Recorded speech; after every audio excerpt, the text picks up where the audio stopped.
Okay, we're back and we're ready to start discussing adulthood, which is going to be ages 25 to 65. So, pretty much the years when we are fully formed adults up to about retirement age. All right, so let's begin. We'll start with the brain. We continue to prune our brains. I've got pictures that illustrate, how we have that exuberance that occurs in early adolescence. We're seeing all these connections forming, and then in late adolescence, we start to delete out connections that are not really representing our experience in the world.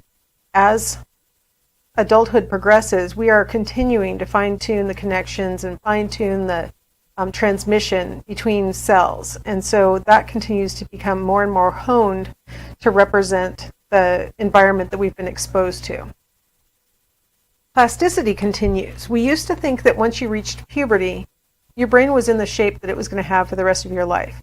But now we know that you continue to make connections, that's part of plasticity, and that also you can grow new neurons in certain areas of your brain, even in adulthood. So your brain continues to be plastic. It becomes less and less recoverable if you have a major, injury to the brain. You're going to have more and more effects that are long-lasting as we progress through adulthood. So an injury that, a prepubescent child could recover completely from because of brain plasticity, an adolescent might have some residual effects, and somebody in their 30s might have more effects. And by the 60s, there's going to be significant impact from, the same kind of injury that a child could have completely recovered from. But nevertheless, there's still plasticity, and so we shouldn't think of the brain as being fixed and sort of in a hard shape for all of adulthood. We are more reactive than we used to think. So in fact, you can teach an old dog new tricks. We see, because of the continued pruning, more and more specialization of functioning within the brain. And here's a picture that illustrates this specialization of function. So we start to see that in adulthood, the frontal lobe in particular is really going to start pulling a lot of weight in thinking and reasoning, coordinating information from other parts of the brain, complex problem-solving tasks. So as we age through adulthood, our ability to handle information gets better and better. We see the temporal lobe with its complex visual tasks and regulating emotions, understanding language on the left side of the brain. These things are going to become more and more specialized. The parietal lobe starts to do its job of incorporating a lot of spatial abilities that in childhood might have been too much for the child because their parietal lobe wasn't completely wired up. So as the brain is pruning and specializing and things like that, we're going to see that all these areas become better and better at their predetermined tasks. We are going to see some sensory changes occurring across adulthood. For most people, presbyopia starts to affect their vision, usually by about age 40. It's pretty typical for adults to start needing glasses for close-up reading. Presbyopia is another word for farsightedness. Presby means old, opia means eyes, so it means old eyes. Little insulting, but that's okay. So presbyopia refers to how, as we age, the lens in our eyes becomes less flexible, and so it's less able to focus in on things that are close to our face. And so around age 40, people may start needing for the first time reading glasses to read, books or menus or things like that. I remember when I was about that age and I would ask the kids across the table, I'd be like, can you hold the menu so mom can read it? Because I could see fine at a distance, but I couldn't see the things that were up close. Finally conceded and got glasses. Okay. In the normal eye, where everything's functioning correctly so that the muscles of the lens are able to contract and relax so that you can focus vision, so the information that's out in the world lands in focus on the back of the eye. With presbyopia, what's landing on the back of the eye is slightly blurry because the muscles aren't as flexible. The lens becomes harder. And so you end up with blurry vision, especially for up close. Some people who are nearsighted when they're younger, as they start to approach 40, may spend a period of time where they don't need glasses anymore. They're like, wow, I can actually see. And then all of a sudden they start to need glasses on the other side. So it's a brief period where you don't need glasses. The pupil is less responsive as we go across adulthood, so that by the 40s or into the 50s, the person needs more light to do tasks that when they were younger they could have done in a dimmer light. So if you've ever been told by your parents, don't you need a light for that? It's probably because they're needing a light for that. And so they assume everybody needs it. How about hearing? There's that little prefix presby again. Presbycusis. Old ears. Oh no. And it affects most people by age 40 also. Here's a nice women on the left, men on the right chart of what you tend to see in hearing loss across adulthood. And so what you'll see is that there's overall across all the decibel levels a drop of, you know what, I said decibel and I meant to say hertz. A drop in acuity across the 20s and 30s. There's a drop altogether for women. And then they start to really separate out so that there are different kinds of levels that women are able to hear the lower pitched sounds pretty decently throughout adulthood, and the higher pitched sounds they lose earlier. If you look at the men, they're losing different hertz at different rates. They're a lot sharper drop. One explanation for that is that men oftentimes work in careers that expose them to loud sounds. In modern times, it might be because men are volunteering to wear headphones to listen to music too loud at a higher rate than women are doing that. All of us should not be wearing headphones that are playing music loud enough for anybody else to hear what we're listening to. That's just a really good rubric for whether you're possibly harming your hearing. But anyway, so we can see across the adult lifespan that hearing drops off, and in slightly different patterns on average for women than on average for men.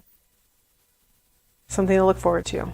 The high-pitched sounds are the ones that are most effective for both sexes. And so what I've done is embedded in the classroom an opportunity to practice, to listen to different hertz.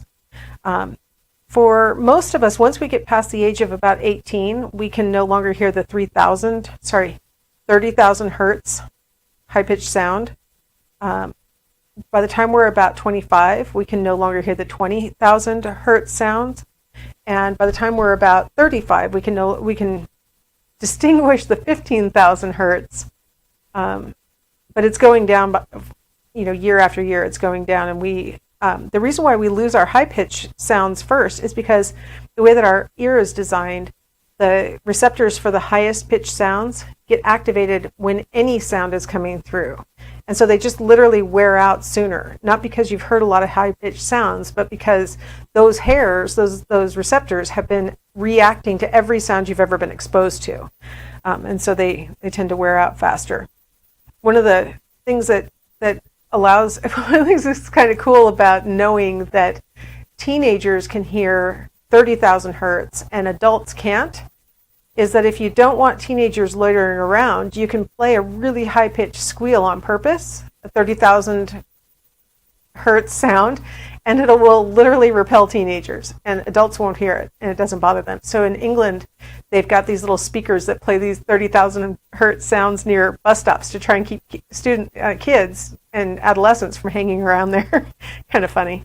Nice application of the research. Sensory changes with regard to taste and smell. Food begins to taste bland by age 50, and so here we have all adults age 18 and above in the top row, and then we've got people who say for at least 3 months they've been having dampening of their taste, and are they in the middle, those little grayish blue areas? It's saying, are you tasting something that doesn't really correspond to what you're eating? Are you not detecting salt? Are you not detecting sugar or some other thing that you're having difficulty tasting? So those are the bars, the rate per 1,000 adults complaining of those things. And then you'll notice what I thought was most interesting about this chart is the age brackets. the number of people reporting problems with the sense of taste. Very few people in the 18 to 39 year. The 40 to 59 year, we're starting to get up to 7.5% or something. But at 60 and over, about 17% of people report that they have difficulty with taste. And so those are, it starts to become more and more common as we age that we're having trouble with taste. What about strength? Over the course of 40 years, from 25 to 65, there's about a 20% decrease altogether. So you can imagine that a 25-year-old to a 40-year-old probably wouldn't notice that they've lost any noticeable amount of strength. In fact, some people feel like they get stronger over the course of those years, in part because they're more familiar with things, and so it doesn't feel as heavy to them, or doesn't seem like it would take as much hand grip anymore because maybe they've learned different postures to enable them to do the same amount of strength with less just strict hand grip, things like that. So most people don't notice the decrease. It's a slow decrease. Here we have the mean grip strength in kilograms on our y-axis, and then we have different age groups. And so you'll notice that grip strength peaks at around in the 20 to 39 range, slightly decreases in the 40 to 59 range, and then starts to, there would be a noticeable difference between somebody who's in the 60 to 79 range versus somebody who's in the 20 to 39 range. But still, it's a pretty small drop-off. Much bigger difference between men and women on average than there is between either sex within themselves across the age brackets. Most don't notice the change. That's the important thing to notice, is that most don't really notice it. You might notice it if you're trying to unscrew a pickle jar, or you might notice it if you're trying to carry 2 suitcases upstairs or something like that. You might think, man, didn't I used to be able to carry this a lot more easily? But you probably won't day to day feel like, man, I'm getting weak. One of the things that we can do to stave off decreases in strength is to exercise. Sedentary lifestyle really contributes to muscle loss. I found this picture that I thought was pretty shocking. In the top, we have an MRI of a 40-year-old triathlete, and it kind of looks like we're looking at steaks, and that's probably really inappropriate. That's what it looks like, but that's what it looks like. In the center, that white circle with the black around it is the bone. And so you see a lot of thick bone. That black area shows that those are some pretty hardy bones. And then all the dark gray is the muscle. And then you just see a little small amount of fat, a little bit of marbling, I guess we would call it, but mostly muscle and bone. Now, if we look at the 74-year-old sedentary man, you see that the muscles are very broken up, and the picture is mostly fat. But look at the 70-year-old triathlete. I thought the most noticeable thing obviously the muscle loss is pretty bad, but look at the bone density of the 70-year-old triathlete versus the 74-year-old sedentary man. Look at the thickness of the black bone on the 70-year-old triathlete. His bones are going to be a lot less likely to break than the 74-year-old sedentary man. So maintaining exercise throughout adulthood sets a person up for a healthier old age when we get into our 70s. So, ta-da with that. Okay, so exercise maintains strength. It also maintains stamina. If you haven't been exercising, you've probably had this experience if you maybe got sick and then so hadn't worked out in a little while, or really walked briskly in a while or something, or maybe you went on vacation and so you kind of lazed around for a while and then went back to get into your normal physical routine. You notice, wow, I'm kind of getting tired really fast. That's really weird. When I used to dance, my dance teacher said for every day that you're on vacation, it takes 2 days to get back to where you had been once you get back. And that's true. I mean, our stamina, our muscle mass, our strength starts to wane as soon as we stop using it. So we have to keep up that exercise routine. How about reaction time? Simple reaction time has the same kind of decline over 40 years that we see in strength. I mean, not noticeable. So 20% decline, that means that, you're 20% slower than you were 40 years ago. It's really not that noticeable for simple reaction time. So what you're seeing in the picture is a simple reaction time test. The a light flashes and the participant just pushes the button. You don't see much change in time, but complex reaction time really can show impacts of age.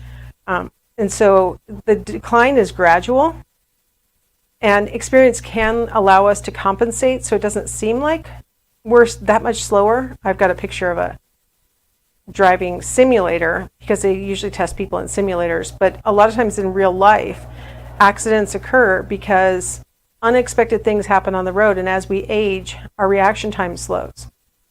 So they say that, once you're over 60, you are like a 25-year-old who's right at the legal limit, 0.08 blood alcohol level. So you are having a slower reaction time when you're at your best at the age of 60 compared to, a 25-year-old who's past the legal limit. So complex motor skills, the decline is gradual. We may feel overconfident about our ability to compensate because of experience. And sometimes it doesn't reveal itself until something really surprising happens and a person falls down or a person gets into an accident or something. So that's the change. I think this is a really good time to take a break because I've got a lot of things to say about sexuality and fertility. So we'll come back in the next segment and talk about that.